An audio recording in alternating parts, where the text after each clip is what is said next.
Hey guys, this is Woody the Unexceptional Gamer, and this is Mail Monday, a weekly series where I take a look at your YouTube messages, tweets, and Facebook posts and give you my replies. So let's see what we have here. Dear Woody, I'm 13 years old and I need help. My parents are on a medium salary and are struggling to pay for things. I really want to help out, but I can't because I don't know what to do. To make things even worse, I keep losing and breaking things that cost money. It's been making them argue a lot lately and it's making me depressed. Please help and answer on Mail Monday or just message me. P.S. You are my last hope.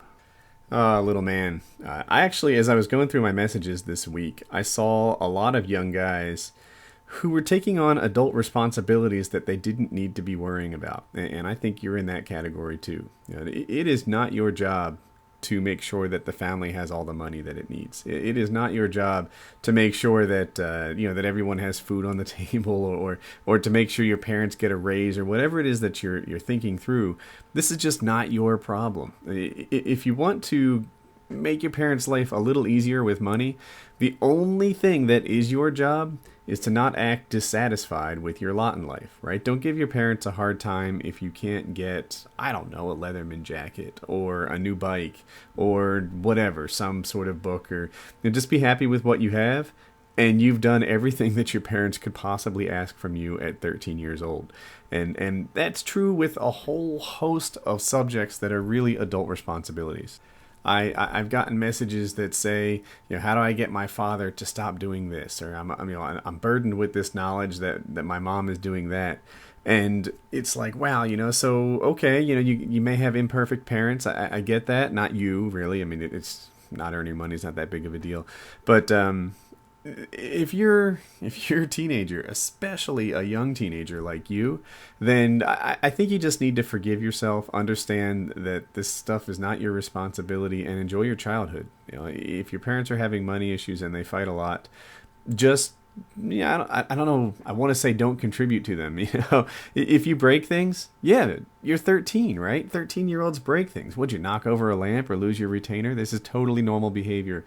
So, my advice to you is to forgive yourself for whatever it is that you're doing wrong, and understand that it's not your problem if parents are having a hard time affording things. Just let them slide on it, and you'll make it through. I can tell you as a parent. Well, you go through rough times, you go through lean times, and then you go through, fat times too. It's just the nature of cash flow. And, if they're going through a rough time right now, I wouldn't hang on that too much. It'll get better later on. So I hope that helps. All right. This one is actually a Facebook post, but I deleted the post and I put it in Notepad because I do my best to respect your anonymity and make sure that no one really gets given away. But here's what it says. Woody, got any advice for a deployed soldier going through a divorce and finding out certain things that, well, are pretty effed up? I don't know if you can message, but if you can, I could use some of your unique advice.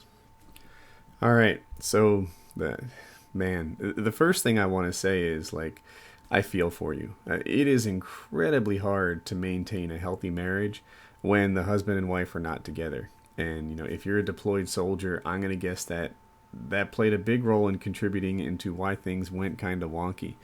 You're learning that certain things are, well, pretty effed up. I'm going to assume that relates to some sort of infidelity, and that's probably why you're running into marriage trouble. I hope that's not a bad assumption, but I have some confidence in it, actually. It is incredibly common, and it's you hate to say anything bad about soldiers, right? They're all heroes, they're perfect people, etc. But the reality is that divorce rates are pretty high. Adultery is pretty common-ish. I hate to call it that. When you have people traveling, and it's not unique to soldiers either. Traveling salesmen have the same sort of adultery issues in their line of work. We all like to laugh at how actors and actresses' marriage break up so commonly. But, my gosh, when you've got the entire planet, in giving their input and squeaking in your ear, and then you have the travel side of it too. Watch this, Nate. I hate it all the time. Then you've got the travel side of it too. It must be really, really hard to keep a marriage together. And, so the first little piece of advice I would give to you is not to blame yourself. if you're a deployed soldier, you're in a really, really tough spot to make the thing strong. And if you're a soldier, I'm also going to guess that it was a pretty young marriage, and that you guys just hadn't quite figured out how to be the perfect husband and the perfect wife yet. So that's that. As for the things that were pretty effed up, you going through the divorce, I'm assuming you're committed to that process, and I get that. I think that it just makes it a little easier, actually. My friend Dan, I think a lot of guys know him already, and his wife was really difficult to get along with during the whole divorce process. And when he talked to me about it, he's like, she's actually making it easier on me. All the second guessing, the doubts I would have had, all those troubles that some, that were sort of spinning in his mind, those quandaries get resolved the more bitchy she is. Every time, she just totally reamed him out for things like leaving the toilet seat up. It reminded him that, that this little process he's going through isn't the worst thing in the world, that they just weren't a match, and that was that.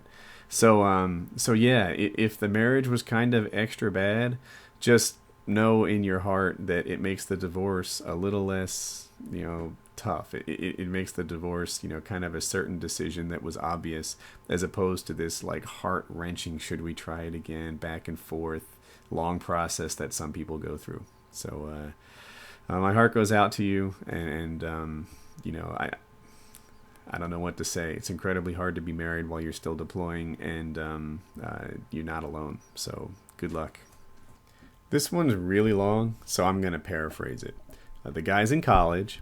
He met a girl. They started hanging out. They got together one night, and that's when she mentioned her boyfriend. And since then, the relationship has kind of like extended, sort of fizzled out, and she doesn't reply to his texts anymore. And I guess that's all you need to say. The fact is, they never had any kind of physical relationship. He just got the vibe that there was some sort of love connection there, and then got the vibe that like she wasn't on the market, and that was the end of that. So he asks what to do next. I wish I had more girl subscribers so I could teach them what the deal is. What you're doing here is not cool, right? This guy has been obsessing over you for months, and what did you get from it? I'm going to guess you got a little ego boost. You knew he liked you. It was pretty darn obvious. He still likes you months and months later. This is a kind of cruelty. You might think that you were being nice to him, but it's not nice at all. And here he is months later still thinking about you. That really, really sucks. He could have met somebody wonderful in the meantime. Yeah, you don't know. Wasn't that a headshot right there? If you're a girl, then please, use your womanly powers with some delicacy. Because guys will sit there and obsess over you for a long, long time. Especially a guy like this, who, at least in his mail, came off as kind of shyish. And like he's not a player. He's not a guy that meets girls every freaking week. He's a guy who's a sticker, and that's kind of how I'm built too. You see a winner and you kind of stick with that one. So yeah. I think that's the deal here. I'm going to guess that when she talked to you, she was flattered. She really liked the attention that she got. And now she's being too kind to, sort of cut you loose. But doesn't realize that that's not kind at all. That the kind thing to do is to really, end it and let you move on and find the right girl for you. So there it is. That's my advice to you. Just end it yourself. Find the right girl. Realize that what she did, I don't want to call it an act of cruelty. I think that's too much. But leading a guy on is not a cool thing, and I think that's where you are. I don't think this connection is quite as deep as you thought it was. I think that she really enjoyed the attention that she got from you, and it shouldn't have returned it. Shouldn't have, if she wasn't going to be into you. And she had a boyfriend? Oh, for heaven's sakes, right? This isn't even a close call. If she had a boyfriend, she should have just left you the heck alone, because she wasn't going to be down anyway. So that's it. That's Mail Monday right now. Really tough divorce.